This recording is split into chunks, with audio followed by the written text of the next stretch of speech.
유능한 신학자치고 이 사도신경에 대해서 한마디씩 하지 않은 사람이 없습니다. 또 사도신경은 신학자들의 일종의 놀이터와 같은 그런 것이죠. 그래서 아주 훌륭한 신학자들이 이 사도신경에 대한 글들을 적어도 한 편씩은 다 썼다고 보면 됩니다.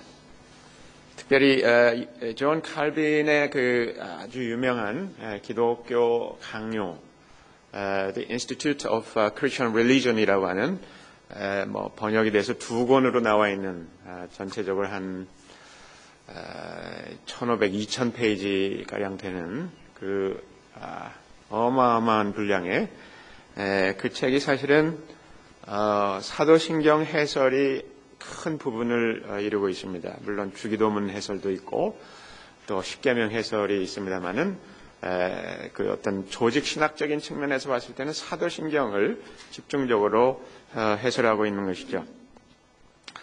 유럽의 여러 나라들이 있지만은 유럽의 나라들 중에 저는 유럽을 아직 한 번도 가본 적이 없고요. 또 미국에도 가본 적이 없습니다만은 이 유럽의 나라들 중에 그 네덜란드라고 하는 아주 독특한 나라가 있어요. 네덜란드. 그 수면보다 낮으니까 nether, below, land. 수면보다 낮다고 그래서 이름이 네덜란드 이렇게 부르게 되죠. 홀랜드라고 또 이렇게 그 사람들은 더 부르기를 원하겠습니다만은 그 네덜란드의 아주 유명한 것은 뭐냐면 수소나가 있고 무슨 필립스라고 하는 대단히 유명한 그 가전 회사가 있겠고 그렇지만 네덜란드 하면 아주 유명한 것이 이 신학자들입니다. 특별히 이 종교개혁 때 전후로부터 해서 많은 특별히 신앙의 자유를 택했던 사람들이 네덜란드로 피신을 하기도 하고 그래서 거기에 아주 그 훌륭한 학교들도 있고 거기에서 배출된 아주 유명한 학자들이 많이 있습니다. 그래서 간혹은 신학을 공부하는 사람들이 독일어 정도만 해서 안 되고 다치, 이 네덜란드어까지 하는 경우들이 있는 이유가 바로 거기에 있습니다. 아주 유명한 신학자들이 있기 때문에 이 네덜란드의 이 신학자 중에 이 버코프라는 사람이 있습니다. 이 버코프 하면 미국에 넘어간 루이 버코프에 대해서 많이 생각하지만 네덜란드에 여전히 살면서 많은 작품 활동을 했던 이 핸드리크스 버코프라고 하는 유명한 학자가 있는데 이 사람이 이 사도신경에 대해서 이 딴지를 걸었습니다. 무슨 얘기냐면 그 사람의 Introduction to Dogmatics라고 하는 그 교우약 개론이라는 책에 사도신경에 대해서 한마디 하는데 뭐라고 얘기하냐면 사도신경에는 이스라엘에 대한 언급이 없다 이렇게 얘기했습니다. 맞아요, 말이. 그렇죠? 이스라엘에 대해서 아무런 얘기가 없습니다. 사도신경을 여러분들이 지금 기억해 보시면 또 더 놀라운 것은 사도신경은 창세기 1장 1절에서 바로 마태복음 1장으로 넘어갑니다. 생각해 보셨습니까? 이거 맞는 얘기예요. 구약 성경이 우리가 가지고 있는 성경의 3분의 2 이상을 차지하는데 구약 성경이 완전히 없어진 겁니다. 거기에 대해서 우리는 한번 깊이 생각해 봐야 합니다. 왜 그런가? 그렇기 때문에 어쩌면 교회 다니는 신자들이 구약 성경 열어서 보는 것을 굉장히 어려워하는데 그 이유가 거기에 있을지도 모릅니다. 최근에 우리가 에스겔서를 묵상하고 있는데 에스겔서 지금 이제 요즘에는 최근에 며칠 동안은 그나마 많은 그 적용거리들이 많이 있어서 도움이 될지 모르겠습니다만은 상당히 좀 스트러글 하면서 이렇게 왔을지 모릅니다. 신약 성경에 우리가 집중하고 있기 때문에 그렇게 그런 어려움이 있다고도 볼 수 있는데요. 자, 여기에 대해서 한번 잘 생각해 볼 필요가 있죠. 사실 어떻게 보면 이 사도신경은 그러한 면에서 성경을 있는 그대로 다 적어놓고 있는 것이 아니죠. 균형이 없어 보입니다. 그렇죠? 예컨대 오늘 보게 되는 이 예수님에 대한 말씀 중에 그 두 번째 항목으로 본디오 빌라도에게 고난을 받으사 십자가에 못 박혀 죽으시고, 아브라함이나 아담의 이름은 나오지도 않는데 왜 본디오 빌라도 이름이 나오느냐. 이사야, 예레미야, 에스겔과 같이 아주 중요한 사람들이 있는데, 엘리야와 같이 그 위대한 선지자들이 있는데, 뭐 그런 사람에 대한 이름은 언급도 없이 뚱딴지같이 이 빌라도에 대한 얘기가 왜 툭 튀어나오느냐 하는 그런 생각을 해볼 수도 있습니다. 이게 불균형이냐? 또 그 많은 구약 성경 39권은 다 어디로 가버렸느냐? 이러한 이야기를 할 수 있을 것입니다. 자, 그런 면에서 저는 생각하기를 사도신경이 그림으로 비유한다면 서양화보다는 동양화에 굉장히 가까운 그런 모습을 하고 있다는 말씀을 드리고 싶습니다. 동양화의 특징은 이 과감한 생략과 여백을 통해서 아주 심각한 메시지를 전달한다는 것이죠. 동양화에서는 새를 그릴 때 새 한 마리가 날아가는 거 딱 그리고 멀리 보이는 산 몇 개 그리고 그 끝입니다. 없어요. 뭐 하늘색 칠하느라고 애를 쓸 필요가 없어요. 그냥 여백으로 딱 두는 겁니다. 윤선도라고 하는 뭐 유명한 조선시대 선비, 나중에 전라도 해남 지방에 가서 뭐 거의 귀양살이 하다시피 이렇게 지냈던 사람의 그 어부사시사와 관련한 그 그림을 보면 거기에 이력 편주를 타고 논이는 선비의 그림이 나옵니다. 그 주변이 온통 바다일 텐데 바다가 제대로 표현되어 있지 않습니다. 그냥 배만 덩그랗게 이렇게 그려놓고 있습니다. 자, 이것을 통해서 우리는 무엇을 보게 됩니까? 아무것도 없는 것 같지만 그것은 공백이 아니라 여백이라는 것이죠. 여백과 공백의 차이는, 여백은 그것이 무엇이 있지만 그것을 표현하지 않았을 뿐이라고 해서 그것을 그린 사람이나 그것을 바라보고 있는 사람들이 알고 있는 그 무엇이 있습니다. 공백은 아무것도 없는 것이죠. 자, 이 동양화가 이렇게 여백의 미학, 생략의 그러한 기법을 통해서 그 어떤 메시지를 전하고 있는 것처럼 이 사도신경이 그러한 어떤 기법을 쓰는 것처럼 보인다 하는 것이죠. 그래서 예수님에 대해서 말씀할 때도 사도신경은 예수님의 생애를 말하면서 동정녀 마리아에게서 탄생된 후에, 성령을 통하여 탄생된 후에 바로 예수님이 이 땅에서 하신 일에 대해서 아무런 얘기도 하지 않습니다. 그분이 어떤 기적을 일으켰고 또 어떤 말씀을 전파했고 뭐 이런 얘기 하지 않고 바로 예수님이 동정녀 성령으로 말미암아 잉태되신 후에 동정녀 마리아에게 낳으시고 그 다음에 바로 본디오 빌라도에게 고난을 받으셨다고 이렇게 말씀하고 있죠. 사실은 이것이 복음서가 이 프레젠트하는 하나의 방법이라고도 볼 수 있습니다. 간혹 사람들이 예수님의 그 생애와 말씀에 대해서 쓰고 있는 복음서, 마태, 마가, 누가, 요한, 이 복음서를 놓고 전기라 이렇게 얘기하는 사람도 있습니다. 이 복음서들은 그것이 마태든지 마가든지 누가든지 요한이든지 간에 그것은 바이오그래피가 아닙니다. 바이오그래피는 그 사람의 삶을 어린 시절부터 해서 차곡차곡 단계별로 쭉 죽을 때까지 기록해 나가는 방식을 취하죠. 그러나 여러분들이 이 복음서를 잘 보면 물론 예수님의 어떤 여러 가지 행적들도 나오지만 사실 대부분의 그 내용이 어디에 집중되고 있냐면 예수님의 고난과 십자가와 부활에 집중되어 있는 것을 볼 수 있습니다. 그래서 뭐 마가복음만 하더라도 8장까지 예수님의 어떤 행적과 그 말씀 가르치는 것들 나오다가 8장 이후부터는 16장까지, 그러니까 절반이죠. 그렇잖아요. 그 절반의 내용은 불과 며칠 사이에 일어난 일들이에요. 그것을 기록하고 있다는 거죠. 바로 그런 것처럼 사도신경이 그런 방식으로 예수님의 탄생에 대해서 얘기하고 바로 고난에 대해서 말씀하시면서 십자가, 부활 이렇게 말하고 있는 것을 볼 수 있죠. 또 예수님은 이 세상에 나와서 활동하시는 그 공생의 기간의 첫 번부터 뭐라고 말씀하시냐면 요한복음 2장 4절 같은 데 보면 My hour hasn't come yet.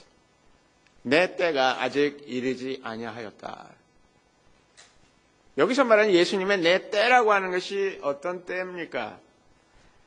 여기서 말하는 예수님이 말하는 이 때, the hour, 해오라, 나의 때, 요 내 때라고 하는 것은 누가복음 12장 50절에서 얘기하는 것처럼 나는 받아야 될 세례가 있다. 그 일이 이루어질 때까지 내가 얼마나 괴로움을 당할지 모른다.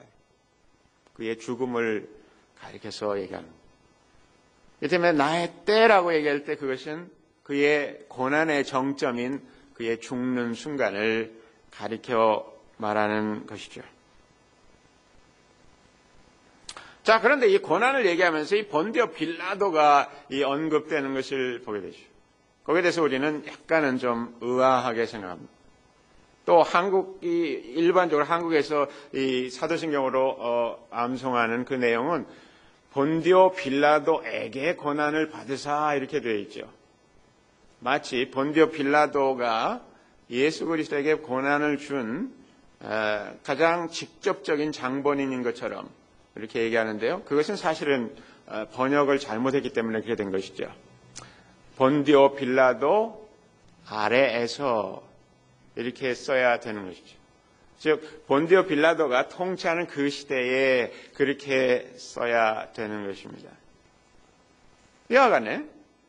이 본디오 빌라도라는 이름이 이렇게 딱 돌출돼 나온 것, 이것은 상당히 의미가 있다고 할 수가 있는데요.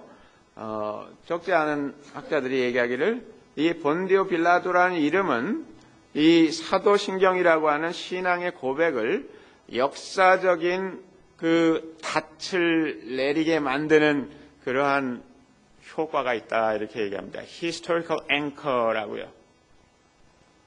즉 우리가 고백하는 이 신앙이 그 신앙의 핵심 인물인 예수 그리스도가 만들어지거나 전설에 들려오는 그런 조작된 어떤 인물을 얘기하는 것이 아니라 엄연히 공적으로 수많은 사람들이 인정할 수 있는 엄연한 역사적 사실에 근거한다고 하는 것을 보여주는 그런 특징이 있다는 것입니다. 본디오 빌라도는 26년, AD 26년에서 36년 사이에 그 유대 지역을 관할했던 로마에서 파송된 총독이었죠.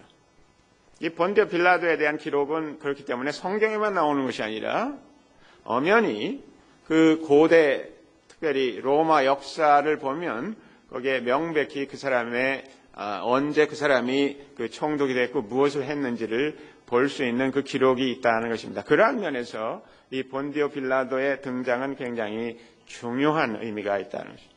즉 우리의 신앙이 그냥 만들어낸 것이거나 우리가 원하는 바, wish, 우리의 기대하는 바를 읊조리는 것이 아니라 하나님께서 예수 그리스도 안에서 역사의 한순간에 행하신 그 일에 대해서 알고 그것을 놓고 고백하는 것이라는 그 아주 중요한 사실을 우리가 알 필요가 있습니다. 자, 그러나 그것 이외에도 이 본디오 빌라도와 관련해서 생각해 볼 수 있는 아주 중요한 포인트가 있는데요.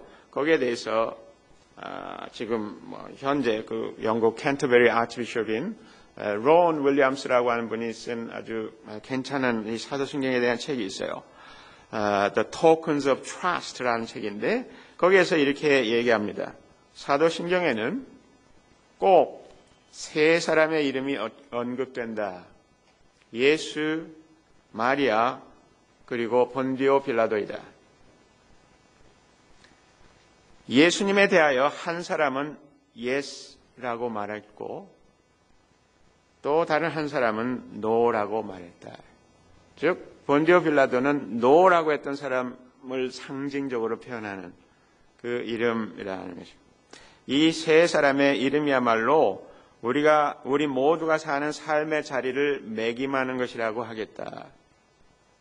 즉 인류의 역사 속에 수많은 사람들이 명멸해 가는데 우리를 포함해서 그 모든 사람들은 예수 그리스도를 중심으로 해서 예수에 대해서 yes, 예수에 대해서 no 이렇게 하는 사람들로 이루어져 있다는 그 틀린 말이 아니죠. 아주 훌륭한 인사이트가 아닐 수가 없습니다. 그러한 면에서 이 본디오 빌라도는 no라고 얘기한 사람이라는 것이죠. 우리는 때로 본디오 빌라도와 같이 예수님에 대해서 no 하는 때가 있습니다. 시험에 빠져서 또 내가 믿음이 있을지라도 믿음이 흔들려서 예수 그리스도에게 순종하지 않고 그의 말씀을 듣지 아니하고 no 할 수 있다는 거죠. 그렇게 no 할 수 있는 사람의 상징적인 표현으로서 우리는 본디오 빌라도를 생각하게 된다 하는 것입니다. 자, 이제 본디오 빌라도를 넘어서서 그리스도의 고난과 십자가에 한번 이제 집중해서 말씀을 드려봅니다.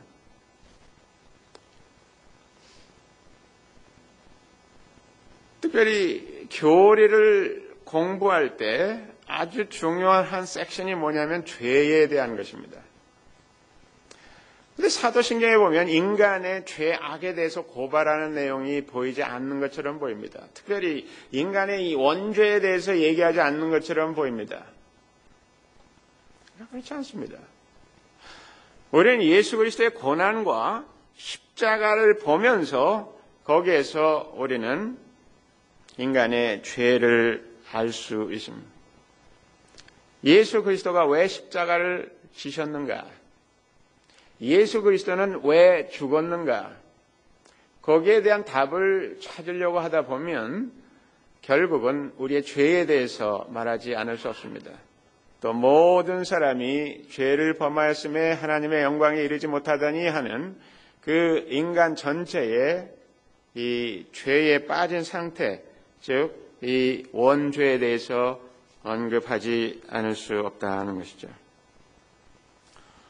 우리는 어떤 사람이 받는 형벌을 보면서 그 죄수가 받는 형벌의 무게를 보면서 그 죄가 어떤 것인지 알 수 있는 것처럼 예수 그리스도가 우리를 대신해서 죽으셨다면 온 세상을 창조하신 그 하나님 아버지와 더불어서 그 위대한 하나님으로서 온 세상을 창조하기까지 했던 그분, 또 온 세상이 그분을 위해서 존재하는 것이라고 하는 바로 이 예수 그리스도가 처참하게 죽을 수밖에 없었다면 그 죽음을 가져오게 된 그 근본적인 원인이 무엇인가?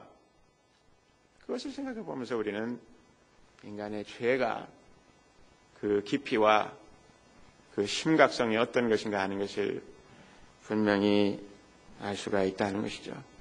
그 때문에 사도신경이 죄에 대해서 얘기하지 않는 것 같지만, 원죄에 대해서 얘기하지 않는 것 같지만, 오히려 십자가를 통해서 예수 그리스도의 고난을 통해서 우리가 그 사도신경을 읊조릴 때마다 우리의 죄에 대해서 통탄해야 하고 우리의 하나님의 영광에 이르지 못함, 그 연약함의 상태, 철저히 하나님으로부터 멀어져 있는 우리의 모습, 우리의 실패, 우리의 죄악에 대해서 스스로 인정하고 참회하게 되는 것이죠.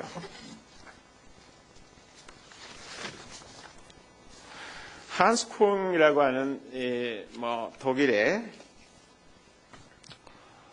카톨릭 신학자입니다만은 이 사람은 어떻게 보면 카톨릭 교회에서 보면 아주 문제아예요.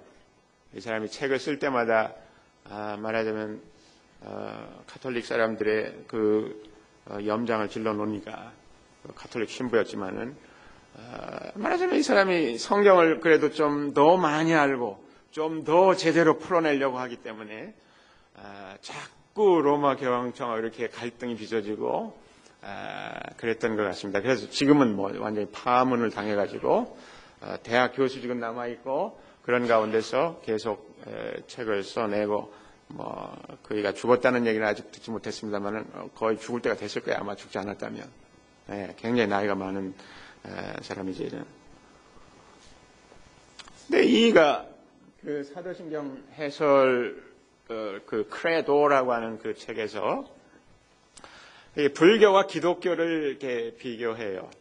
그러면서 불교의 그 석가모니 부처님과 기독교의 예수님에 대해서 비교해요. 그래서 예수님은 그 부처님은 그 일평생을 참 평온하게 이렇게 살았다는 거예요. 물론 처음에 뭐 자기가 집을 떠나고 뭐 이런 소용돌이의 삶이 있었지만 그러나 자기가 말하자면 득도를 하고 또 성불을 하고 이렇게 한 후에 이 사람은 상당히 많은 제자들도 모았고 또 그 권력자들의 인정도 받고 그러면서 80세까지 이렇게 살다가 마침 80세에 그 음식 하나 잘못 잡수셔가지고 이 돼지고기 뭐 불고기를 드셨는지 모르지만은 그 식중독으로 돌아가셨다. 뭐 그래서 그런지 모르지만 우리가 아는 대로 이 사찰에 가서 보면 그 부처님 상을 이렇게 만들어 놓았잖아요, 그죠? 부처님 이렇게 보면 뭐 굉장히 그 피스풀하게 보이고요. 또 이렇게 앉아 있는 형상을 보면 상당히 그 체중이 나가시는 그런 모습입니다, 그렇죠? 예수님은 우리가 예수님 십자가 볼 때 뚱뚱한 예수님 상상합니까? 그렇지 않아요. 깡 말라가지고 그냥 말하자면 피골이 상접해가지고 완전히 그 뭐 못을 박으려고 해도 박을 데도 없을 정도로 그냥 피골이 상접한 게 바싹 마른 그 청년 거기에 빤산장 걸치고 앉아 있고 말이죠. 그 모습이에요. 그 예수는 끝까지 인정받지 못하고 배척받고 오해받고 그런 가운데서 처참하게 그것도 못으로 그 손과 발을 말하자면 박힌 가운데서 그렇게 죽었다는 거죠. 너무 큰 차이가 아닐 수가 없지요. 자, 그러나 이 한스쿵의 책을 읽으면서 제가 좀 안타까웠던 것은 불교가 잘 모르는 것에 대해서 정확하게 이분이 뭐 불교 문화권에 있지 않아서 그럴지 모르겠습니다만은 불교에서는 이렇게 무슨 딱딱딱딱 하는 소리가 계속 나네요, 그죠? 제가 들리면 다른 분들도 좀 거슬릴 것 같은데 문자 메시지 그만하시고 누가 하신지 모르지만 아니면 뭐 게임을 하든지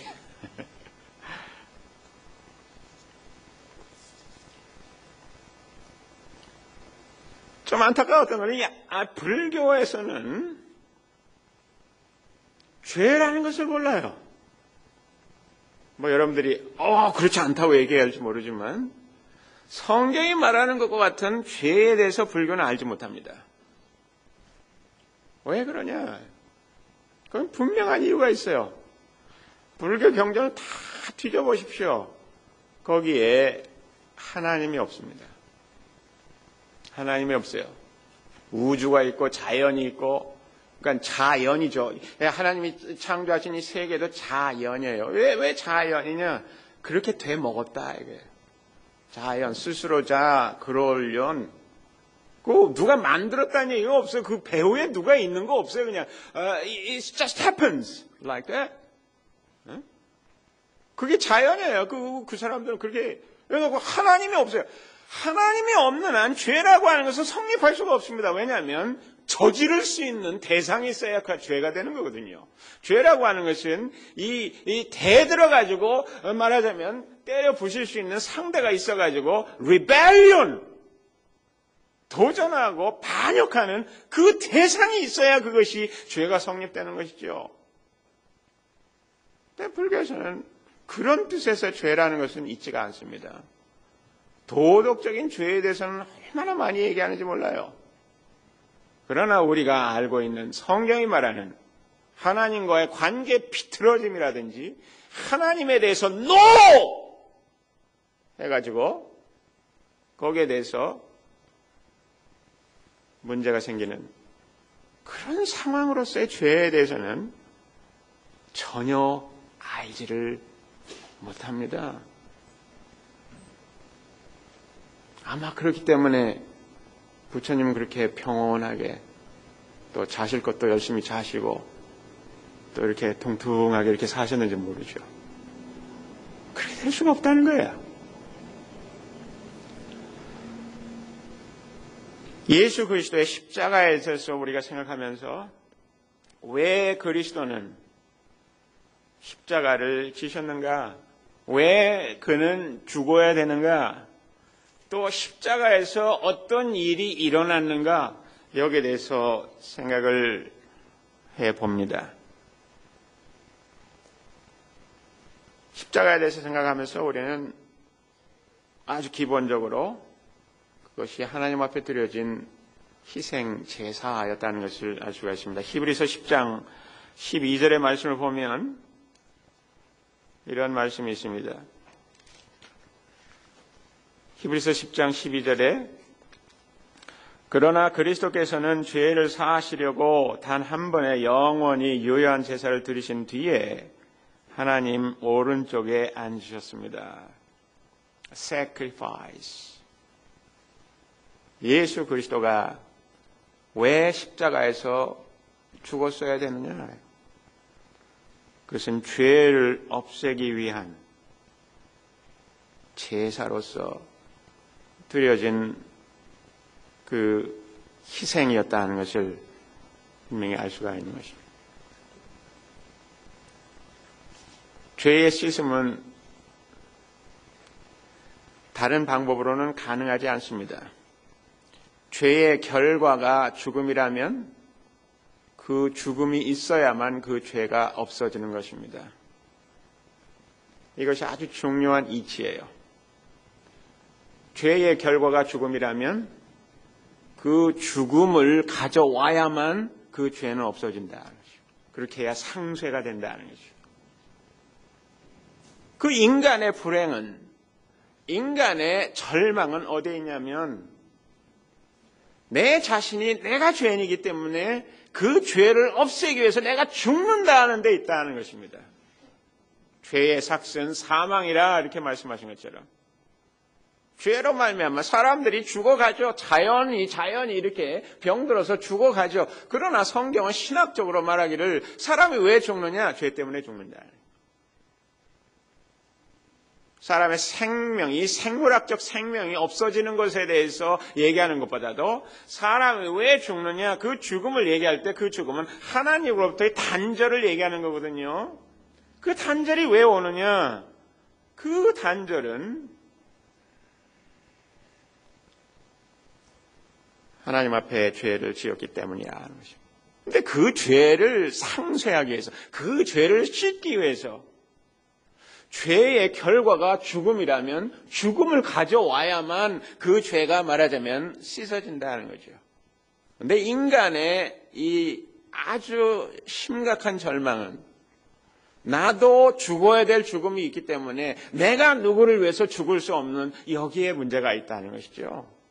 그러므로 나와 너가 아닌 제3자로서 이 세상에 있는 그 누구가 아닌 그 누군가가 우리가 삶을 사는 이 세상 이외에 그 어딘가에서 오지 않으면 안 된다는 것입니다. 그렇기 때문에 예수 그리스도께서 오신 것입니다. 죄가 없으신 분으로서. 그렇기 때문에 다만 바로 그분이 우리의 죄를 감당하실 수 있고요. 그 죄를 감당하시는 그 자리가 바로 십자가라는 것입니다. 십자가는 우리를 위한, 우리의 죄를 사하기 위한 희생 제사, 희생 제물이라고 하는 것이죠. 또 동시에 성경은 예수님의 죽음에 대해서 얘기하기를 예수 그리스도 자신의 말씀으로 이렇게 말씀합니다. 인자는 섬김을 받으러 온 것이 아니라 섬기러 왔으며 많은 사람을 구원하기 위하여 피를 몸값으로 자기 목숨을 내주러 왔다. 이렇게 얘기합니다. 여기서 말하는 이 몸값이라는 말, 여기 아주 중요한 말입니다. 여기서 말하는 몸값은 또 몸값을 치르면 이제 이 구속이라는 이 리뎀션이라는 말로 이 설명될 수 있는 것이죠. 고대 사회에서 어떤 사람이 종이 되었다 합시다. 이 사람이 많은 빚이 있거나, 그래서 이 이코노믹 데트가 너무 많아가지고 그것을 도저히 감당할 수 없으면 어떻게 해요? 이 식구들이 다 찾아가가지고 우리를 종으로 삼아주세요. 이렇게 하는 거죠. 우리 아무것도 없다고. 우리가 당신에게서 그 빌려와서 쓴 돈이 이제는 도저히 감당할 수 없는 그 정도로 이 눈덩이처럼 불어났는데 이것을 어떻게 할까요? 우리를 사주세요. 우리를 종으로 써주세요. 당신 집에 와서 하란 데 다 하겠습니다.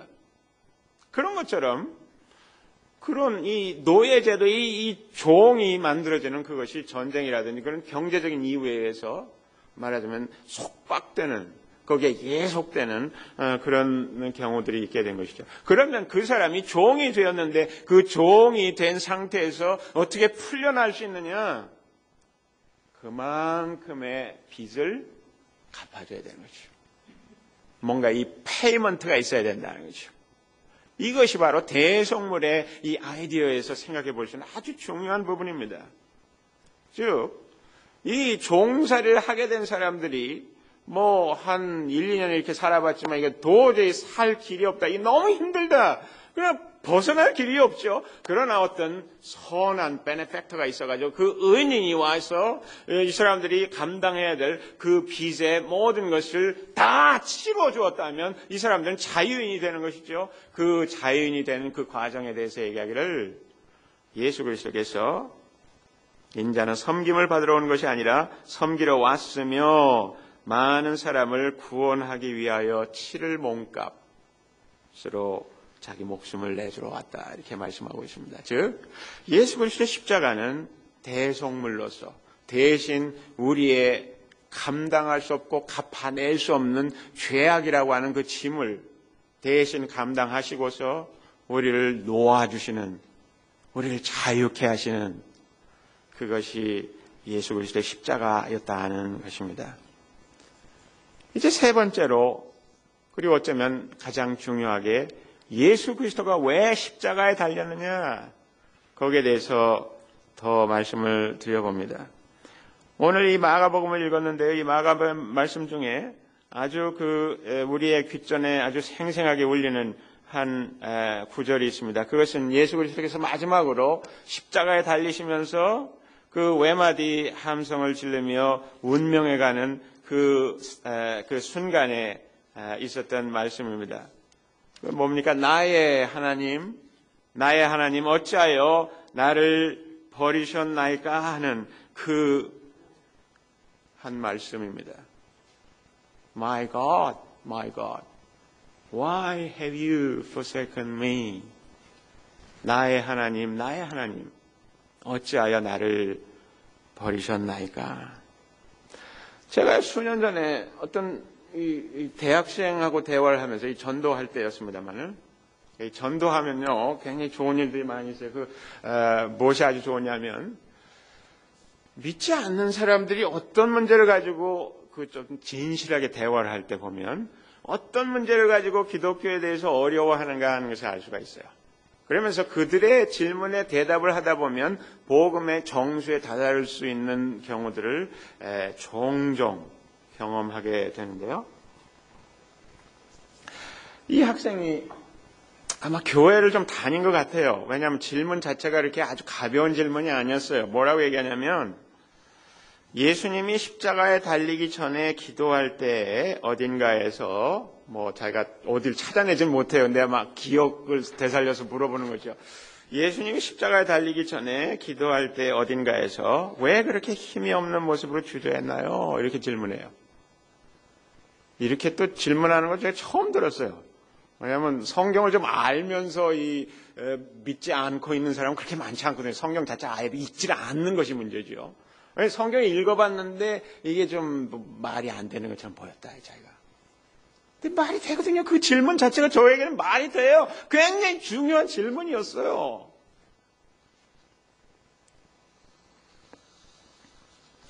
중국에 여러 성인 군자들이 있는데 그중에 노자라는 사람이, 노자의 도덕경 아주 많이 알려져 있지 않습니까? 도가도 비상도 하는 그 노자의 도덕경. 근데 이 노자가 죽었습니다. 이 노자의 죽음의 소식을 듣고서 그 친구 중에 한 사람 진실이라는 사람이 문상을 갔는데요. 그 제자들 데리고 갔겠죠. 진실이라는 이 노자의 친구가 문상을 가서 문상을 하는데 너무 간단하게 끝나는 거예요. 이게 한국도 그렇지만 중국 사람들이 누가 돌아가면 에고 하면서 그냥 있는 없는 음성을 다 내가지고 이렇게 막 우는 신용을 하잖아요. 근데 이게 너무 간략하게 곡을 하는 바람에 그 사람을 수행했던 제자가 어떻게 그런 식으로 문상을 그렇게 말하자면 방정맞게 하느냐고. 선생님, 그 노자 같은 선생님 돌아가셨는데 그렇게 어떻게 이렇게 단순하게 이렇게 아주 인스턴트 커피 마시듯이 그렇게 할 수 있느냐. 그러니까 이 사람의 말이 아주 놀랍습니다. 뭐라 그랬냐면, 여보게, 사람의 죽음이라고 하는 것은 현해일세, 이렇게 얘기해요.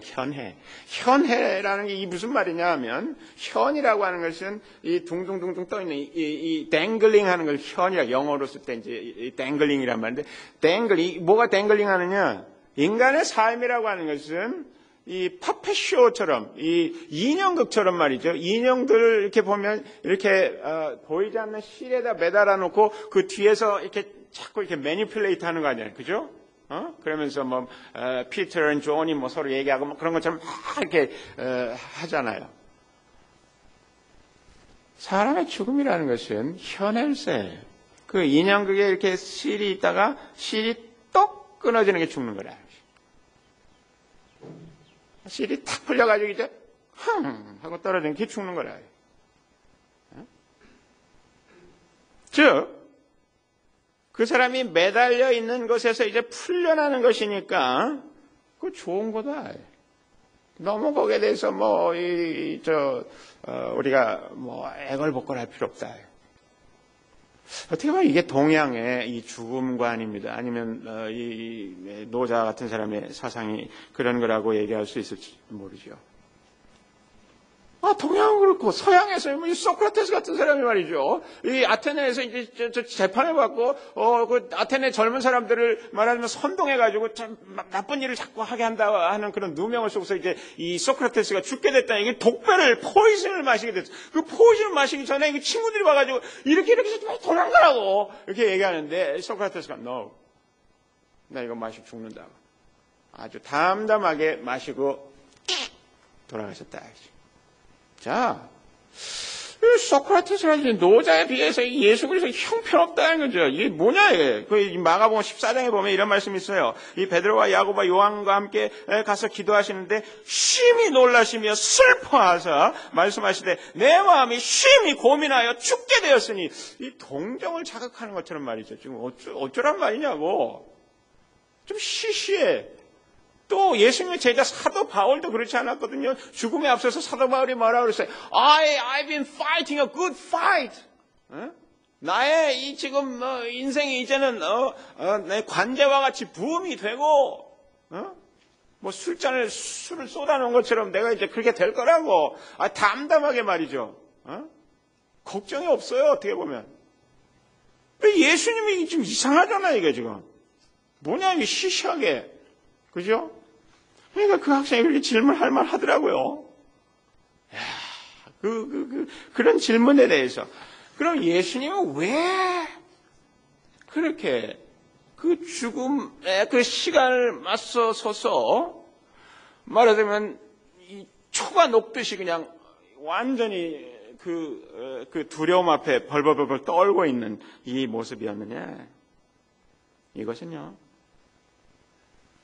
거룩하신 하나님, 죄와 악을 용납할 수 없는 그 하나님, 그것도 온 세상의 죄, 악을 이제 이사야서 53장에서 얘기하는 것처럼 짊어지고 있는 이 예수를 향해서 모든 하나님의 그 진노가 말하자면 정확하게 조준해가지고 이 로켓을 발사하려고 하는 그 상황에서 예수 그리스도가 이게 십자가에 달려있는, 그래서 그 가운데서 하나님의 그 진노를 정면으로 쳐다보고 있는 이 예수.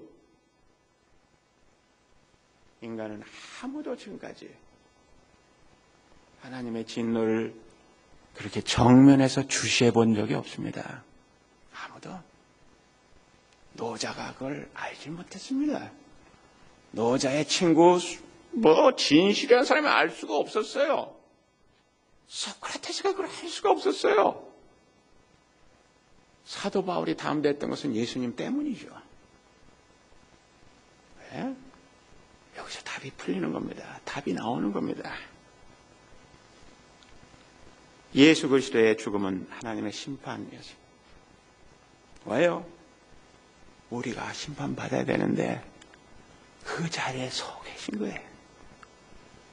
우리가 심판받아야 되는데 그 자리에 서서 그 심판을 그 한 몸에 알몸으로 지금 당하고 있는 것이다. 그래서 로마서 3장 25절에 예수 그리스도의 죽음에 대해서 얘기하면서 그 쓴 표현이 뭐냐면 우리의 죄를 씻는 속죄제라고 되어 있지만 그 속죄제란 말의 뜻은 한편 우리의 죄를 씻는 것이지만 한편은 하나님의 진노를 어루만지는 그런 뜻을 거기에 담고 있는 propitiation이란 말입니다. 하나님의 진노를 어루만진다? 상상이 됩니까? 여러분 한번 생각해 보십시오. 혹시 여러분을 추적하는 어떤 원한 맺힌 어떤 한 사람이 있다고 생각해 보십시오. 여러분 잠이 오겠습니까? 내가 이놈의 새끼를 죽여버리겠다고. 내가 피 맺힌 원한이 있어가지고 그 사람이 사는 것을 찾아가지고 말이죠. 상상해 보십시오. 예수 그리스도가 지금 그런 상태에 있는 겁니다. 한 사람의 원한도 아니고 온 세상 사람들이 지은 그 죄악을 짊어지고서 하나님을 정면으로 주시하면서 그렇게 서 있다는 거죠. 이것을 노자가 알았겠습니까? 부처가 알았겠습니까? 소크라테스가 알았겠습니까? 아무도 그것을 알 수가 없습니다. 아무도 알 수가 없어요.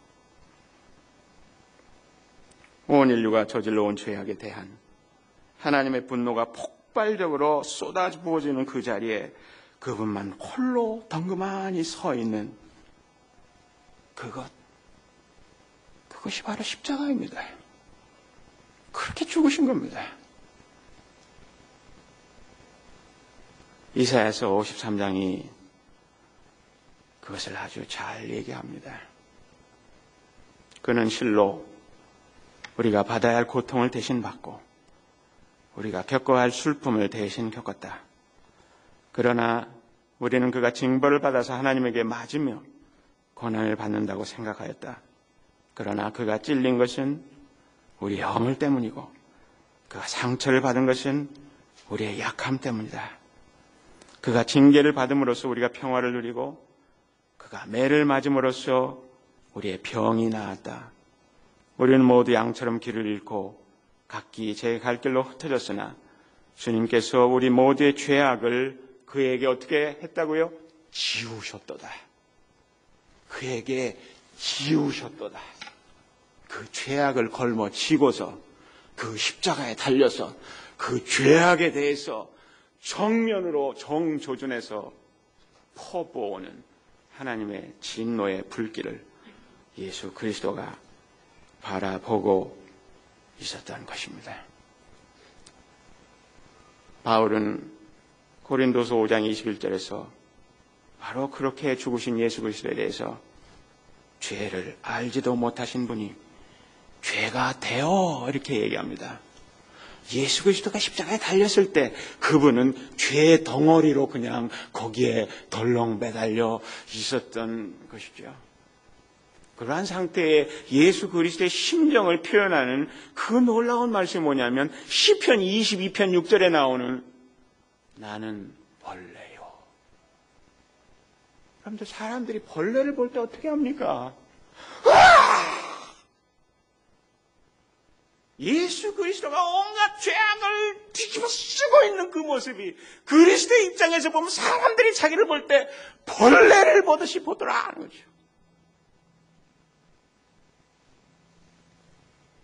여러분, 십자가에서 일어난 일, 나의 하나님 어찌하여 나를 버리셨나이까? 하나님의 불같은 진노와 심판을 견디지 못하고 있는 그의 아들 거룩하신 예수 그리스도의 이 음성인 것을 볼 수가 있는 것입니다. 이 십자가로 말미암아 어떤 결과가 왔습니까? 오늘 읽은 말씀에도 보면 성전의 휘장이 위에서 아래로 찢어졌다고 말씀합니다. 성전의 휘장은 하나님의 가장 거룩한 임재가 있는 그 지성소와 제사장들이 드나들 수 있는 그 성소 사이를 가르는 커튼입니다. 이 커튼은 너무 견고하게 만들어졌기 때문에 황소 2마리가 양쪽에서 그것을 끌어도 찢어지지 않을 정도로 아주 견고하게 만들어진 그 커튼이죠. 근데 그것이 아래에서 위도 아니고 위에서 아래로 찢어졌다는 것은 사람이 하는 일이 아니라 하나님께서 예수 그리스도께서 십자가에 달려 외마디 음성을 지면서 나의 하나님 어찌하여 나를 버리셨나이까 할 때 그것이 찢어졌다는 겁니다. 그 찢어졌다는 것은 이제 하나님의 그 거룩한 임재에 죄의 문제로부터 완전히 해방된 이 하나님의 백성들이 자유로이 들어가서 그분과 더불어 교제하며 그분이 주시는 생명을 얻을 수 있는 그 길이 이제 열리게 되었다 하는 것입니다. 예수 그리스도의 십자가를 통해서. 그래서 우리에게 생명이 온 것입니다. 그래서 우리는 이제 하나님의 백성으로 살 수 있게 되었다 하는 것입니다. 여러분, 바로 이러한 이치에서 예수 그리스도가 아니면 어느 누구도 그 하나님을 배울 수가 없습니다. 그 하나님을 심판이 아니고서는 통과할 수가 없다 하는 거죠. 그렇기 때문에 오직 예수. 왜 소크라테스? 왜 예수? 왜 마호메트? 왜 안 됩니까? 어느 누구도 하나님의 죄악에 대한 진노를 그렇게 정면으로 마주서서 응시하면서 그것을 받아서 죽었던 이가 아무도 없기 때문에 그래서 우리가 예수만을 믿어야 된다는 거죠.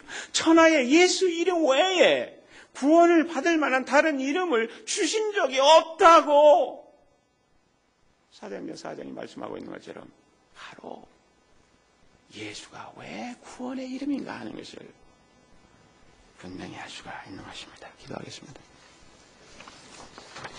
아버지 하나님, 참으로 감사합니다. 오늘 말씀을 통하여서 주 하나님의 거룩하심과 주 예수 그리스도의 우리를 위한 십자가의 죽음의 의미를 더 깊이 알게 하시고 또 그렇기 때문에 우리가 이제 새롭고 산 길로 들어가 생명을 얻으며 하나님의 백성으로 아버지 하나님을 찬양하며 하나님을 기뻐하며 살게 하여 주신 것을 진심으로 감사합니다. 이 귀한 소식을 모르는 수많은 사람들에게 주의 복음을 증거하는 당신의 십자군으로서의 복음 증거의 사명을 감당할 수 있도록 우리를 도와주옵소서. 주 예수 그리스도의 이름으로 기도합니다. 아멘.